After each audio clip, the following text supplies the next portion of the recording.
Now, I'm not being dramatic. There are just some people on the job that you just really don't like. I don't care how many HR videos you watch, how many all-inclusive conferences that they make you attend, or however many videos that they make you check off on the computer. There's no amount of videos to make you really like some people. Sometimes you and people just really don't mix. Like, you know that one person at that job who you really, really feel it all in your chest that you want to tell them go straight to hell, but you know you're kind of already on your last step because you're basically the entrepreneur that's on the bridge all the way already out the door, and they already can sense it because you're kind of walking in that future energy, so you just don't say it. That person. By now, you know that everything that I talk about is about entrepreneurship on the bridge of being an entrepreneur. I'm here for the person that is not quite at their business yet, and they're not quite at work. You're in that in-between place and really trying to figure out. And I'm here to let you know how working with these fools at your job can prepare you for entrepreneurship. Now, you don't hate the work that you do. A lot of times the work that you do will sometimes become the business that you end up doing. You just hate the place that you have to do the work, or the people that you have to do the work with. Like, so have you ever been just so mad at work you just started typing everything with one finger, one at a time, just literally trying to make the time go just a little bit quicker because you just hated being there? That type of thing. So as I mentioned, you don't hate the work, you just hate the place that you do it with, or the people that you're doing the work with. Many of us don't hate the job function, we just hate the micromanager. Hey everybody, welcome to the third episode of the What I Know Now podcast. I am your host, Chris Ford, for What I Know Now, because what I know now is anything that you've gone through, 9 times out of 10, I've been there. So let's get into it. I hate that bitch. We all have that one person at the job who we just literally cannot stand. Who, I hate that bitch. Now, look, I'm using the term bitch in a all-inclusive type of term. Since we live in a very inclusive society, men, women, bosses, female bosses can all be bitches. Bitches is subjective to you. And on this episode of What I Know Now is help. I hate the people I fucking work with.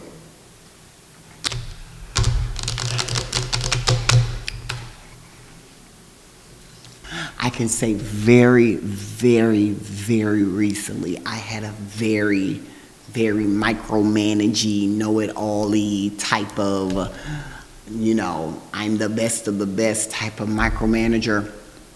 And if you've ever really wanted that extra push, that wind in your back to get the fuck out of a place, start working with a micromanager who micromanages their micromanaging. Now, how is it possible to micromanage your micromanaging? Micromanaging the micromanaging would be telling me to do something and then calling me back within a certain amount of time and asking me if I've already done it when I didn't really have a chance to do it, but then adding an assignment on top and then asking me, have I finished what you asked me to do, but not given a time on it. That's how you have micromanaging that you've done. But that is one of the main things that can really make a person hate the environment that they work in. So how does working with people who micromanage, people who aren't really smart enough to be doing the job, but yet you still have to work with them, how does working with these people prepare you to be an entrepreneur? I can tell you for a fact that Working with people of that type of caliber really stretches out your emotional quotient or your emotional stability. So as an entrepreneur, we all know, or you may not know yet, that things are not always going to go your way. Being an entrepreneur is one of the most up and down type of things that you could ever have embraced in your life. And I tell anybody who wants to be an entrepreneur, you have to develop a stomach of steel. Hi, I'm Chris. You may remember me as the guy who showed up late to work or just didn't show up at all. Yeah, I'm here now. So some of the lessons that I learned from working in a toxic work environment. Now, everyone uses the word toxic so loosely. Now, toxic isn't just a word used to describe a place that didn't let you get PTO. I wouldn't necessarily call that a toxic work environment. But if you're a person that really is meant to be an entrepreneur, anywhere that you work is going to be toxic for your mindset, skill set, and for your overall vision, because you're not meant to be there. When you get to the point to where you're either job hopping from job to job to job, sometimes you're not the problem. You're just not supposed to be working for anybody. So when I mention a toxic work environment or a toxic workplace, these are some of the things that working in a toxic work environment can absolutely teach you. Toxic work environments teaches you people management, emotional regulation, communication under pressure. Now, there's nothing like having to communicate to a person who gives you deadlines with no deadline. So that would be like saying, hey, I need this done, but when and how should it be done? Pressure under communication, that type of thing. Resilience and discernment. There's nothing like having to play human chess for 8 hours at work, and it can get exhausting, because the truth of the matter is, you have to remember that there's some people at that job that don't like you. You have to reframe your mind that this is basically the business school of hell, Harvard, hell edition, depending on what level you are in the company. You're learning how to survive, what not to do. So entrepreneurship, one thing entrepreneurship is not a vacation for people. The matter of the fact is, becoming an entrepreneur, you're going to be dealing with people a lot more than what you probably do deal with people at work. Now, you can fake not being able to make it to the meeting, you can call in sick, but there is a shift. There is something that changes when you are the person that's running the meetings and you can no longer call in. When you are the talent, when you are building the business, when the invoices start coming in your name, they totally hit different. The truth is, entrepreneurship will expose these same triggers that working with people should have helped you to resolve. Clients will frustrate you. Contractors will ghost you. Business partners will test you.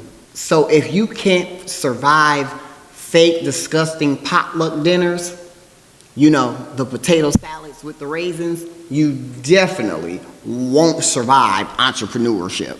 So use this pain. Don't waste it. The irritation you feel now, journal it, record it. Record your own personal growth. As an entrepreneur, this is going to be something that is totally new to you.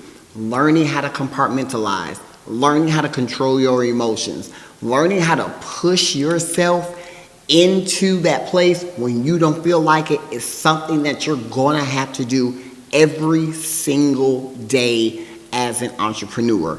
just to make it out of the job. The bridge sometimes to entrepreneurship can be so long, and sometimes it can feel like walking in a wind tunnel. So how else don't I use this? How do I become a better business person simply by working with people that I fucking hate? You build the opposite environment in your own business. If breaks was something that was not done in the place that you previously worked at, then you make sure you interject those breaks in. Learn how to protect your peace, your time, your mindset. These are things that you could consistently work on in your business. What type of culture do you want to set in your business, and what type of culture do you want to enforce and have your people enforce in your business? Remember, you don't want to stay as a person working in your business. You're going to eventually have employees. You're going to eventually be responsible for another person's bills, another person's lives. Just because everyone doesn't want to become an entrepreneur doesn't necessarily make them bad. It just means that you have more options of people to hire. And those people that we have the options to hire, we owe them to not let them go through the same exact experience that we experienced working for somebody else. So what do I do with all of this? Don't let your coworkers trick you out of your character or trick you out of your calling. Use the rage. Go to the bathroom. Scream if you have to. That Sunday night dread, that Monday doom, use it. Start designing a business that doesn't just pay you, but protects you. The number one thing that you want to make sure that you build your business up to have enough strength to stabilize you first as the entrepreneur, so you never have to go back and work for another person again. One of the main reasons that I have such a passion for helping people while they are at work, guiding them across that bridge, is one, I didn't have anybody to guide me. I had no one to tell me, Chris, you need to make sure that you stabilize your emotions. Chris, you probably shouldn't go off on them right now. Chris, first of the month is coming, rent is going to be due. These are things that we have to really take into account when we're going through the burden of working with people that we just fucking hate at work. You don't have to like them, but you, as my mother would always say, you gotta say good morning to them. Sometimes you have to laugh at their corny ass jokes. Sometimes you have to find a sweet way to say, I don't fuck with you. So remember, every time you bite your tongue, you're pushing yourself forward into the person that you want to be, into the vision that you see.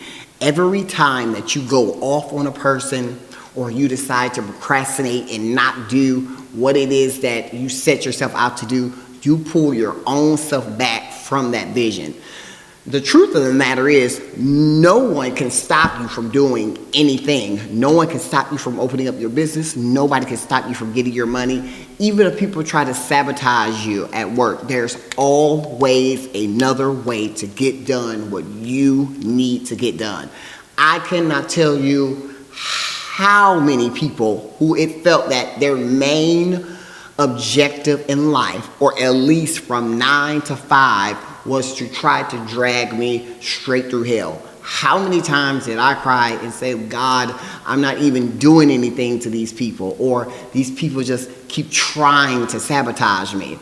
And those very same people that kept trying to sabotage me, and probably are more likely watching this podcast right now, watching this podcast right now, are the very exact people who gassed up my car.